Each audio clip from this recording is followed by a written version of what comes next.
Vamos falar mais sobre isso com Carlos Afonso Souza, diretor do Instituto de Tecnologia e Sociedade e professor de Direito da Universidade do Estado do Rio de Janeiro.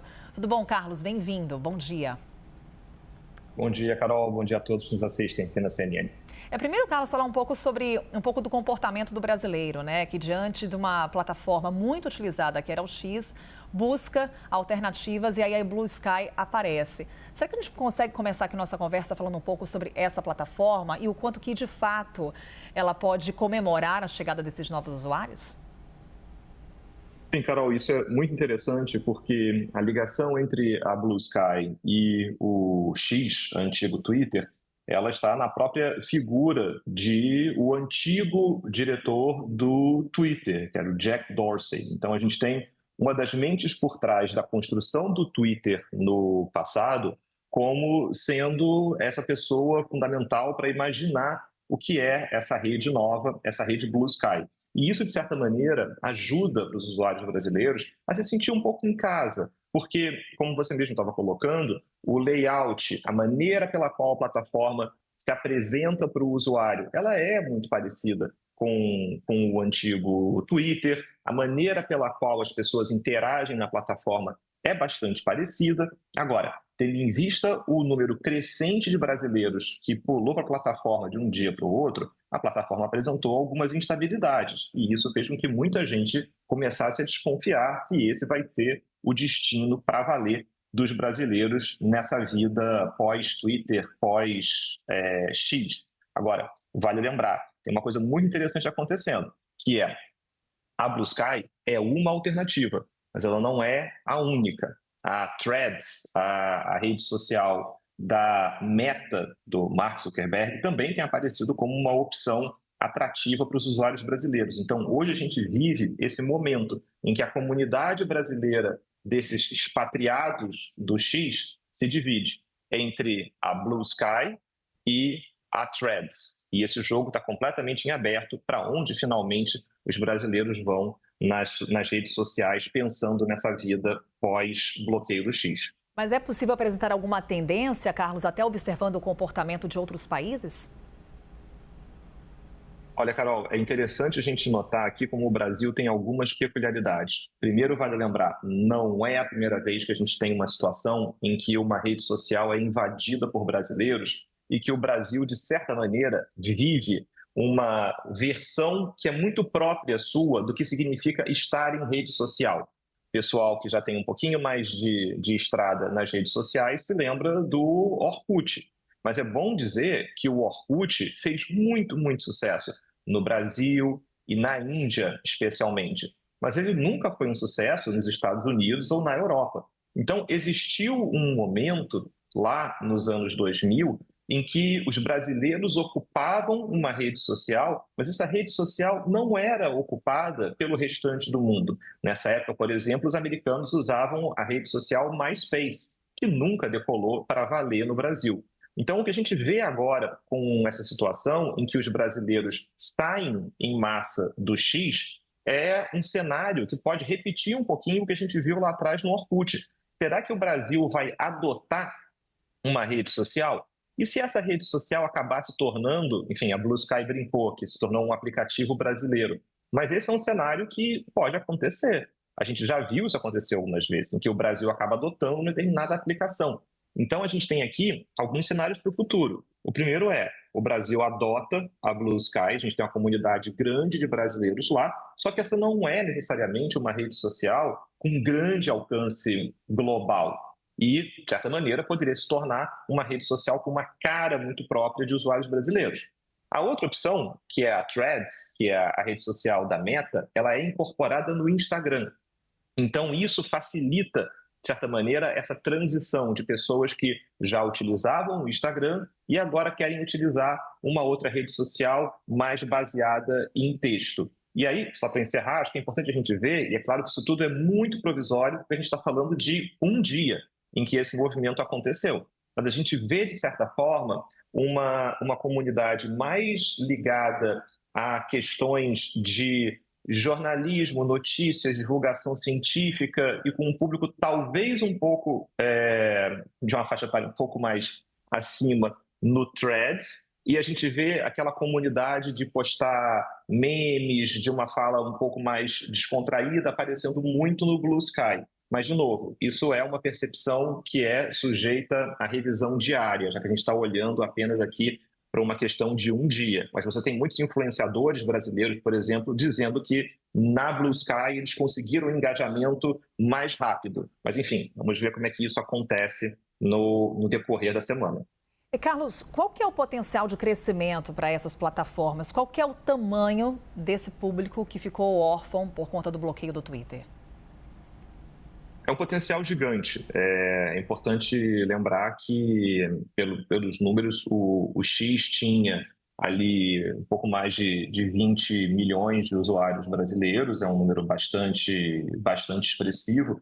Então, a gente está falando aqui de uma situação em que essas redes sociais passam a contar com um tráfego verdadeiramente importante de usuários brasileiros. E aqui fica um ponto de atenção. Essas redes sociais, elas ainda são muito novas. Não se sabe necessariamente como é que elas vão construir os seus negócios, como é que vai funcionar a dinâmica de anunciantes, como é que, de certa maneira, essas redes vão progredir no futuro. Então, de certa forma, o acesso ao público brasileiro é um recurso, sem dúvida, importante para o crescimento de uma empresa de tecnologia, de uma empresa de rede social. O brasileiro é muito ativo nas redes sociais, posta muito, publica muito, se comunica muito, então isso gera um tráfego muito importante de dados para essa rede, mas de certa forma a gente ainda não viu a cara final, que a gente pode dizer assim, dessas redes. Então acho que é importante a gente entender como essas redes vão acabar desenvolvendo negócios e, de certa maneira, chegar aí a um estágio que a gente ainda não sabe qual é, envolvendo esse acréscimo súbito de usuários vindos do Brasil. Vale lembrar que o X, por exemplo, quando o Elon Musk comprou, se tornou uma rede bastante diferente. Então, de certa maneira, a gente tem que olhar aqui para como essas redes vão caminhar para o futuro. Bom, e torcer que, de certa medida, essas redes também não caiam nas mesmas armadilhas ou não gerem as mesmas situações que levaram a esse destino do X. No caso do X, Carlos, a gente pode falar aqui em impactos financeiros para a plataforma por conta desse bloqueio aqui no Brasil? Com certeza. O público brasileiro não é um público desprezível, dependendo da métrica, o Brasil ficava ali em alguma coisa entre terceiro e quinto, como um país com um número de usuários na plataforma X. E se a gente pensa num momento em que a plataforma X ela vive uma situação financeira que exige ali um olhar cuidadoso, por exemplo, uma plataforma de rede social, ela se monetiza a partir da customização, em especial, da customização de anúncios que vão aparecer para as pessoas que estão naquela rede social. A gente viu no último ano, a partir da compra do X pelo Elon Musk, que muitos anunciantes tiraram os seus anúncios da rede social X, porque não queriam ver as suas marcas associadas a conteúdos que poderiam ser conteúdos tóxicos, agressivos. Isso, inclusive, fez com que a rede social X ingressasse com um processo no mês passado nos Estados Unidos contra um grupo de anunciantes, alegando que ali haveria uma ação concertada, instrumentalizada para prejudicar a plataforma. Sem querer entrar no mérito dessa ação, isso mostra como o X já vem num processo em que a receita que talvez Elon Musk esperasse ter essa plataforma, ela não foi alcançada desde a sua compra. E, nesse ponto, quando ele vem a perder esse número de usuários, que é expressivo, dos usuários brasileiros, me parece que é mais uma situação que tem um impacto relevante sobre o futuro da plataforma. Até porque, é bom lembrar, o Brasil faz isso em situações excepcionais, mas a gente tem visto o Elon Musk se tornar um agente político e desafiar autoridades locais em outros países, embora não com a mesma intensidade do que se viu no Brasil. Então, de certa maneira, o que se preocupa para o futuro é saber algum outro país poderá seguir o mesmo caminho que o Brasil seguiu, e se isso acontecer, no final das contas, talvez a compra do X não tenha sido um bom negócio para o Elon Musk, que certamente segue adiante com a sua postura, que tem aqui todo o contexto político, mas em termos de negócio, parece que outras áreas do empresário Elon Musk parecem estar indo melhor do que necessariamente essa avaliação sobre a compra do X. E aí, Carlos, nesse momento aqui no Brasil, a depender do provedor, você até consegue acessar o X, consegue acessar a plataforma. Como se dá esse processo para o bloqueio total do X no Brasil? Em termos de prazo, como funciona até mesmo as notificações da Anatel com relação a esses provedores?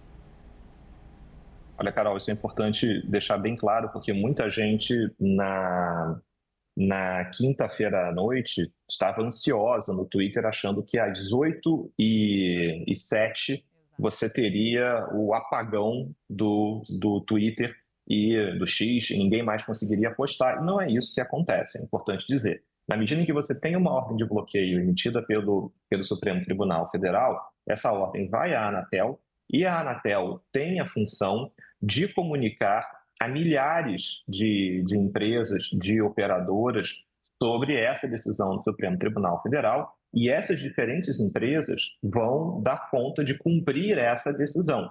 Então, operadoras maiores que operam em diversos estados, com uma grande capacidade de cumprir rapidamente essas ordens judiciais, acabaram cumprindo no mesmo dia. Então, a gente viu que grandes operadoras acabaram, na própria sexta-feira, geralmente ali por volta de meia-noite, cumprindo essa decisão judicial. Então, muita gente acordou no sábado já sem conseguir acessar o X. Por outro lado, a gente vê que tem algumas pessoas que ainda conseguem acessar a plataforma. E isso se dá porque a sua conexão passa por operadoras, passa por empresas que ainda não cumpriram a ordem do Supremo comunicada pela Anatel.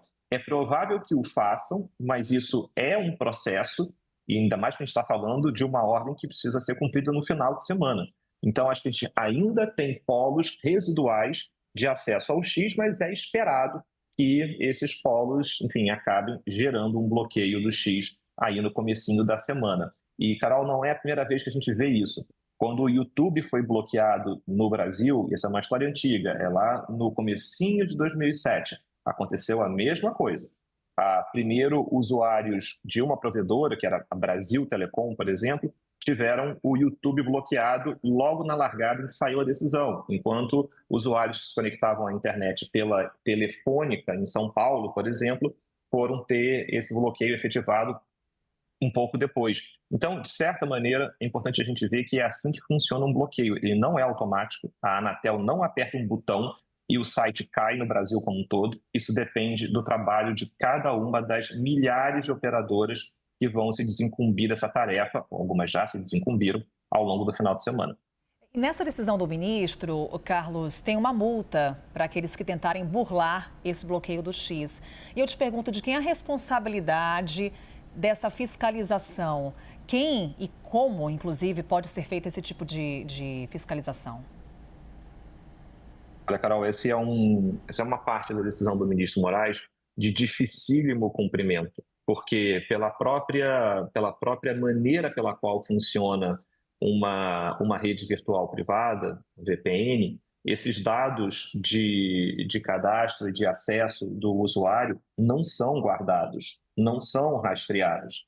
Então, de certa maneira, quando o ministro impõe essa multa para quem utilizar a VPN e acessar o X, ele acaba impondo uma multa que é muito abstrata, muito abrangente, sobre pessoas que não fazem parte do processo. Então, juridicamente, já é bastante questionável essa imposição de multa, mas, tecnicamente, acho que é importante esclarecer. Quando você utiliza uma VPN, você acaba acessando um determinado site, de certa maneira, mascarando a sua origem, de onde você vem. É muito comum que as VPNs, inclusive, ofereçam que você possa parecer que está acessando de um outro país para o site que você quer entrar. Então, por exemplo, se você usar uma VPN para entrar em algum site, esse site vai entender que você está vindo, por exemplo, da Islândia, da França, de outro país, embora você esteja situado no Brasil. Essa é a maneira pela qual funciona a VPN. Mas é importante esclarecer, isso parece que na maneira pela qual o ministro Moraes decidiu, parece que VPN só serve para isso, só serve para você fazer parecer que está entrando num site vindo de outro país. quando, na verdade, VPN, ela representa uma maneira segura de navegar na internet.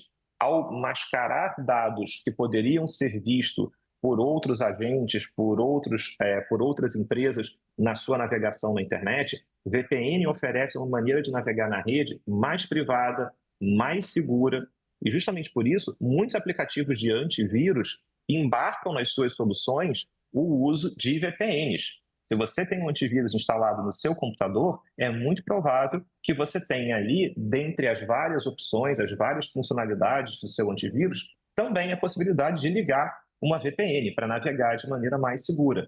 Então, me parece que aqui o ministro Moraes acaba dando uma parte da sua decisão que não só é desproporcional, mas como tecnicamente é de dificílima implementação. Acaba se tornando uma parte da decisão que é muito mais retórica e de difícil aplicação por parte de quem quer que seja, até porque esses dados, grande parte das vezes, não são guardados, não são rastreáveis e, por isso, a multa não vai conseguir ser aplicada. E até, Carlos, para que fique claro, né? O ministro ele libera o uso do VPN, mas mantém essa multa para quem acessar o X, para quem buscar esse acesso. Carlos Afonso Souza, mais uma vez, muito obrigada por essa conversa, tirando aqui várias dúvidas conosco. Até uma próxima.